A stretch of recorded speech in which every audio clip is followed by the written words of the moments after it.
जब हम पूरी लगन, मेहनत और ईमानदारी से पढ़ाई करते हैं फिर भी बार बार असफलता मिलती है, उस स्थिति में मन में अवसाद और शरीर नष्ट एक करने हमें जैसे। विषय थोड़ा सा जानकारी आपसे चाहिए, जिसका भी प्रश्न हो। क्या परीक्षा हमारे चैप्टर से अलग होती है क्या? हम केवल इतना जानना चाहते हैं कि हमारी जो भी परीक्षा होती है वो हमारे चैप्टर के अंतर्गत ही प्रश्न होता है। जो हमारे क्लास का चैप्टर है उसी के अंतर्गत। क्या हम सही उत्तर लिखेंगे तो क्या हमको असफलता मिलेगी? क्या जांच में पक्षपात रहता है क्या? तो अगर हमने सही उत्तर लिखा होता तो मुझे असफलता ना मिलती। सही उत्तर ना लिखने का कारण अपने चैप्टर को सही ढंग से स्वाध्याय ना करना है, ये हमारी गलती है। ये बात लोग गलत कहते हैं कि हम प्रयत्न करने पर भी असफल रहे। तुम्हारा प्रयत्न ही ठीक नहीं था। कौन सी बच्चियां आजकल हैं जो ब्रह्मचर्य पर ध्यान दे रहे हैं? कौन से बच्चे ऐसे हैं जो ब्रह्मचर्य पर ध्यान दे रहे हैं? जब आपके पढ़ाई का समय है, आप बॉयफ्रेंड बनाएंगे, आप गर्लफ्रेंड बनाएंगे, आप गंदी बातें करेंगे, आप गंदे चैप्टर अपने दिमाग में रखेंगे, तो अपने स्वाध्याय का चैप्टर आप कहाँ रखेंगे? तो फेल तो हो ही जाएंगे। सचिव वैद गुरु तीन जो प्री बोले भयास, राज धर्म तन तीन कर होय बेगही नाश। यदि संत जन गुरुदेव जन अपने शिष्य जनों या अपने प्रियजनों को मुंह चुपड़ी बात करें, वो ठीक नहीं है, उसका नाश हो जाएगा। अगर वैद्य रोगी के अनुकूल बोलेगा तो नाश हो जाएगा। अगर मंत्री राजा के अनुकूल बोलेगा तो नाश हो जाए। मंत्री को चाहिए राजनीति के अनुकूल बोले, वैद्य को चाहिए उसके स्वास्थ्य के अनुकूल बोले, गुरु को चाहिए शिष्य का मंगल हो ऐसा अनुकूल बोले। तो आप हमको ये विचार बता दीजिए कि अपने चैप्टर से अलग प्रश्न अगर दिया जाए तब तो हो कि हमारा प्रयत्न सफल हो गया। अपने चैप्टर पर अगर हम हैं तो हम फेल नहीं हो सकते। अपना चैप्टर बदल दिया। एक 17 साल की बच्ची यहां बैठे हुए कह रही थी मैं शराब पीती हूं, मैं सिगरेट पीती हूं, यहीं बैठ के बोली थी। तो उससे मुझे लगता है अनुमान, जब प्रायः हम बच्चों और बच्चियों से बात करते हैं, कि शायद ऐसी कोई बच्ची होगी जिसके बॉयफ्रेंड ना हो, शायद ऐसा कोई बच्चा होगा जिसके गर्लफ्रेंड ना हो। नहीं तो प्रायः इस गंदगी में बह रहे हैं बच्चे।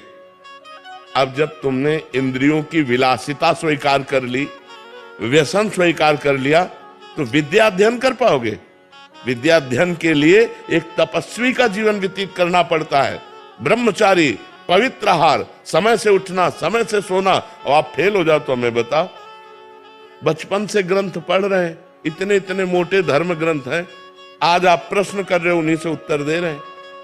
शास्त्रों का स्वाध्याय न किए हो तो उत्तर कहां से आवे? धर्मयुक्त उत्तर होना, ऐसा नहीं कि मनमानी हंसी मजाक हो। तस्मात् शास्त्रम प्रमाणम ते कार्यो व्यवस्थित हो। एक भी शब्द मिस्टेक नहीं पाओगे।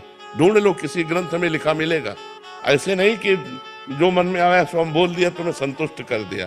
तो भाई, यदि आप ब्रह्मचर्य नहीं रहोगे, आप धर्म से नहीं चलोगे, आप पवित्र भोजन नहीं करोगे, तो आपका दिमाग ही काम नहीं करेगा, फेल तो हो ही तो जाओगे ना।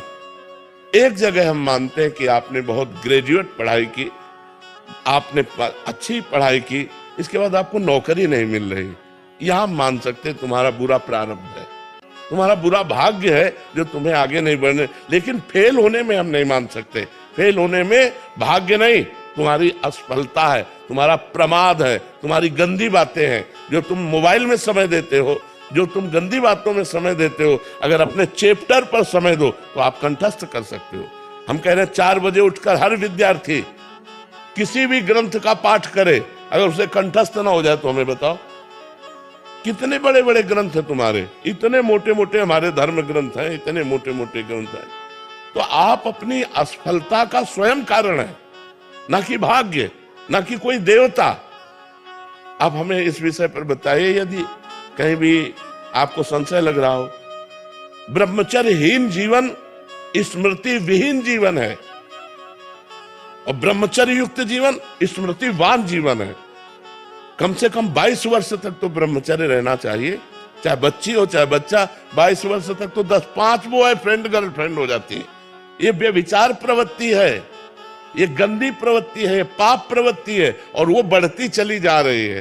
तो ऐसे ही दसियों बच्चों से जब या बच्चियों से संपर्क होता है तो अपनी पत्नी या पति पे प्यार नहीं होता, वो गलत धर्म से बाहर वो अपना जीवन व्यतीत करते हैं। इसलिए हमारी प्रार्थना है, हम असफलता को सफलता में बदलने के लिए मनुष्य जीवन प्राप्त किया है, पर संयम, तपस्या, व्रत, नियम, इनके द्वारा हम अपने आए हुए बुरे प्रारब्ध पर आक्रमण करके हम विजय प्राप्त। आज ये सब कहाँ रह गया है?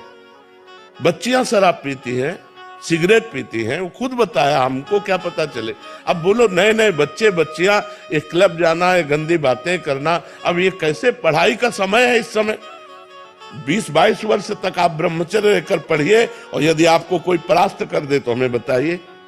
आप खुद अपने संयम को बिगाड़ रहे हैं, छोटे छोटे बच्चे बिगाड़ रहे हैं। तो हम ये नहीं कहते कि आप किए होगे गर्लफ्रेंड बॉयफ्रेंड, लेकिन हम कहते हैं ये आदतें, ये मोबाइल की गंदी बातें, ये हमारे दिमाग को अपनी तरफ खींच लेती है, जिससे हम अपने चैप्टर में स्थित नहीं रह पाते और हम फेल हो जाते हैं। हमें जो कारण समझ में आ रहा है, अब अगर आपको और कोई कारण समझ में आ रहा हो तो आप बताइए। और अपनी भूख प्यास को नियंत्रित करते हैं, अर्थात उन्हें अन्न में कोश की उपयोगिता नहीं होती, केवल प्राण ऊर्जा द्वारा ही देह संचालित करते हैं। अभी मेडिकल साइंस अन्न में कोश पर ही मुख्यतः काम कर रही है। मेरा प्रश्न है कि महाराज जी, मैं एक MBBS विद्यार्थी के नाते आगे प्राण विज्ञान जो उपनिषदों में बताया गया है उस पर शोध करना चाहता हूँ। महाराज जी, उसके लिए मुझे किस प्रकार की साधना करनी होगी? हमारे लिए बुद्धि की प्रखरता चाहिए, चाहे जिस विषय पे जाना हो, अध्यात्म में, विज्ञान में, किधर भी जाना हो, हमारे पास बुद्धि प्रखर चाहिए, मतलब तेजस्विनी बुद्धि चाहिए। और तेजस्विनी बुद्धि के लिए जो राम राम नहीं कह पाते थे, मरा मरा कहा, उन्होंने एक इतिहास रचा हमारे सनातन धर्म का, वाल्मीकि रामायण। इससे बड़ी तेजस्विनी बुद्धि का उदाहरण क्या हो सकता है कि जो व्यक्ति राम राम नहीं कह पाता था, वो राम चरित्र को संस्कृत में लिखा, संस्कृत भाषा में वाल्मीकि रामायण की रचना की। तो अगर हम निरंतर नाम जप करें और पवित्र आहार करें और ब्रह्मचर्य से रहें, संयम से रहें। देखो, एक वैज्ञानिक भी जब कोई शोध करता है तो एकाग्रता प्रधान होती है उसकी, और दृढ़ जिद्दी स्वभाव होता है। अब इसका अनुभव करना ही है।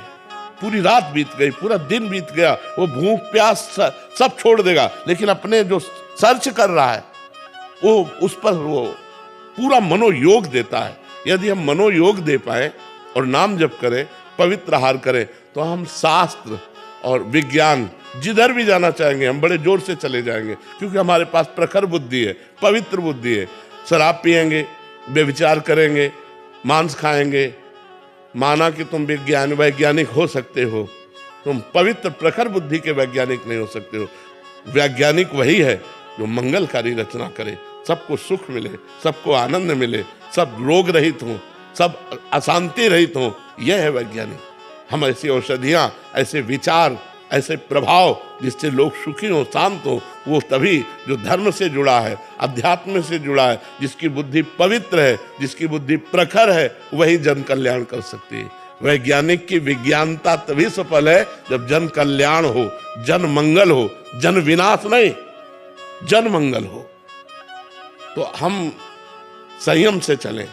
देखो, हर मार्ग का जो, जैसे मकान की नींव, चाहे जितना बड़ा मकान बनाना हो, चाहे जो बनाना हो, नींव मजबूत है ना, बिल्डिंग मजबूत होगी। ब्रह्मचर्य नींव है, पवित्र आहार नींव है, संयम से चलना नींव है। और आज हमारे नौजवान इसी को छोड़ रहे हैं। ब्रह्मचर्यहीनता, व्यसन करना और अपवित्र आहार करना। अपवित्र आहार, होटलों का भोजन करना, मांस मदिरा आदि का सेवन करना। भैया, चाहे जो उन्नति कर लो, परिणाम विनाशी ही होगा, क्योंकि आचरण सही नहीं है। इसलिए प्रखर बुद्धि के लिए हमें नाम जप चाहिए, पवित्र और सूक्ष्म आहार चाहिए और ब्रह्मचर्य चाहिए। अगर ये है तो आप जिस मार्ग में जाना चाहोगे, चाहे जिस शोध में जाना चाहो, आप उसी में पहुंच जाएंगे। और जैसे योगी जन जो आहार नहीं करते हैं, प्राणवायु को सूक्ष्म कर लेते हैं। प्राण ही स्थूल होते हैं तो उनको विशेष आहार चाहिए। वो प्राणवायु को सूक्ष्म कर लेते हैं तो जल से काम चल जाता है। वायु से काम चल जाता है। जितना प्राण सूक्ष्म होंगे उतने उनको अल्प आहार चाहिए, और अल्प आहार से वो उच्च सामर्थ्य वाले बन जाते हैं, आकाश में उड़ने लगे। योग की सिद्धियां हैं, आकाश में उड़ जाना, कई रूपों में विभाजित हो जाना, पत्थर में भी प्रवेश कर जाना, दूसरे की बात सुन लेना। जितना प्राण सूक्ष्म होते जाएंगे उतना ही वो महान होता चला जाएगा। तो प्राण भगवत स्वरूप हैं। अब जो साधना करे, जिस कोटि की साधना करे, और जिसने भगवान को अपना प्राण मान लिया, वो सबसे ऊपर हो गया।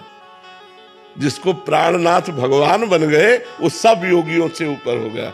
भगवान ने सब योगियों से बड़ा योगी, अनन्य योगी, भक्ति योगी कहा है, जो भगवान से प्रेम करता है, किसी सिद्धि को भी नहीं चाहता है। इसलिए बहुत अच्छे बनो, नाम जप करो, और प्रखर बुद्धिमान बन करके लोक कल्याण, जिससे लोगों का मंगल हो, लोग सुखी हो, लोग आनंदित हो, ये विचार हमारा होना चाहिए, जिससे हमारा